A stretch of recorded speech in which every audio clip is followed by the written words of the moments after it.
Hey y'all, welcome to the channel. Today we're checking out how to swear like a Brit. Today we're going to learn how to swear like the British. Sweet. Lovely. But if you're a bit sensitive and swearing's not your thing, simply cover your ears. What other curse words do I know? Or mother. I just reacted to another video made by the same people about how to insult like the British. And they taught me new words like Marty and Pillock and uh, Minger and Burke, several others. The only one I had heard before was Tosser. We all know what that means. But this one's different. I don't know, maybe there's some repeated words, but it's kind of fun. Let's see. I'm Kate, and this is Hello, Anglophilia. Kate. Now, there are loads of swear words that us Brits use, like blimey, sodding, bloody, and for goodness sake. I probably shouldn't use the word I was going to there. Oh. Bloody. Okay, let's start with bloody, as in, what a bloody mess we've gotten ourselves into, Jeffrey, or stop bloody swearing. There is more than one theory as to how the word bloody came into the English language. Some say it came from the rowdy aristocratic youths of the 17th and early 18th centuries, who were known as bloods and were often very drunk. It's the phrase bloody drunk, shortened from as drunk as a blood. It is also said that bloody is a direct translation of the German word blutig and was brought back at the end of the 16th century by Englishmen fighting in the Low Countries and was used in the same way to add emphasis to words. Bloody had been a fairly normal everyday word up until the 1750s, when it started to be considered a swear word and became unprintable owing to a mistaken belief that it referenced the blood of Christ and was blasphemous. During Victorian times, the word bloody was deemed offensive amongst the higher classes, as it was more commonly used by the poor. As a result, several other words were used to replace it, including blimey, blasted, bleeding, blinking, blinding, blooming, and blessed, which incidentally were also the rejected names of the 7 dwarfs. True. No. Wow. Blimey comes from bloody. I remember a long time ago when I first noticed that British people said bloody. I'm talking when I was a child. I remember learning that it means the same thing in America as damn. I don't know why I remember that.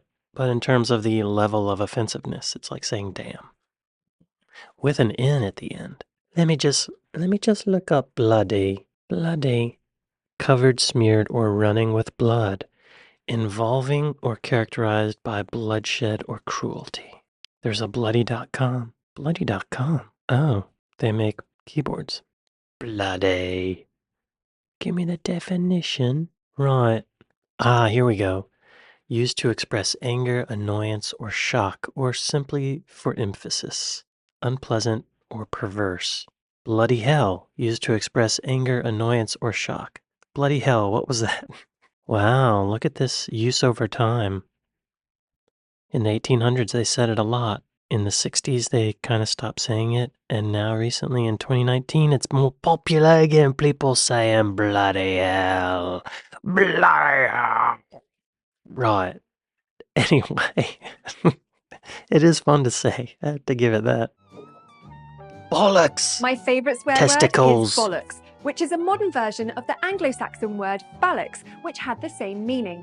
Bollocks is a very versatile word. It can be used if something goes wrong. I run out of milk. Bollocks. It can be used to suggest that somebody might be telling a lie. We've run out of milk. Bollocks, I can see you hiding it behind your back. It can also mean that something is amazing. This milk is so tasty, it's the bollocks. And to give someone a bollocking is to tell them off. I got a right bollocking from my mum for drinking all the milk. But if something is the best of the best, it's the dog's bollocks, which is why I now feel even more guilty about getting Snowy neutered.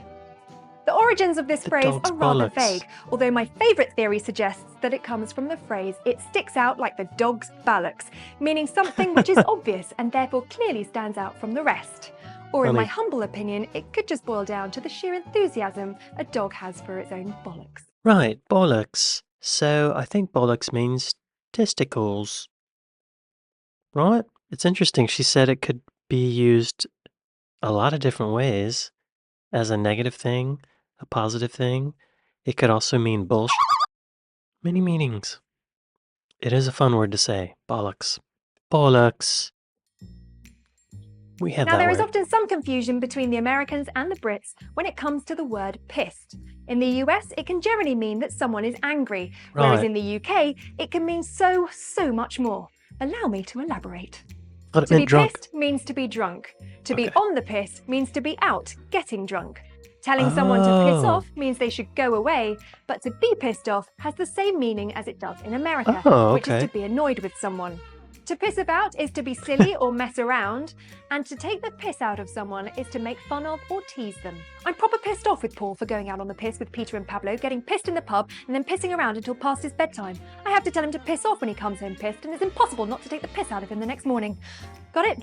Good. Wow. I gotta hear that again. How many times did she say Pablo. pissed? I'm proper pissed off with Paul for going out on the piss with Peter and Pablo, getting pissed in the pub and then pissing around until past his bedtime. I have to tell him to piss off when he comes home pissed, and it's impossible not to take the piss out of him the next morning. Got it? 7 pisses. Sod. Sod Next off. up, it's sod.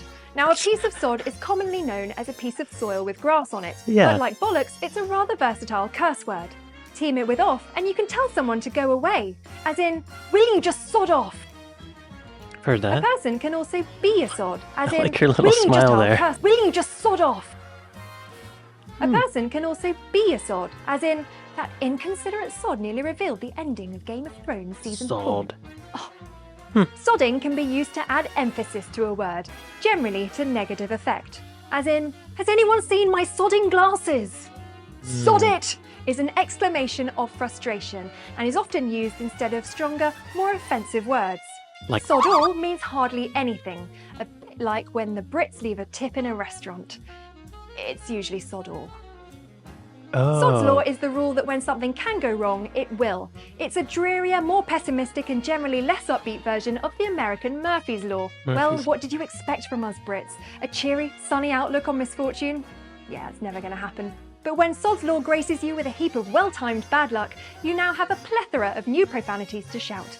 You could even say them in a British accent. So go on, swear like the British. Sodo. Chiefly British slang. Vulgar. A chap, fellow, guy. You almost feel sorry for the poor sod, an inconsequential, annoying, or unpleasant person. A simple past tense of seethe? To damn. Sod the bloody bastard. Wow, this dictionary is explicit. Sod off. To leave, usually as an imperative. Why don't you just sod off? Yeah, all these insults, they really don't sound right in an American accent. They sound harmless. But when you say it with a British accent, sod off. Right, you sod. You bloody sod.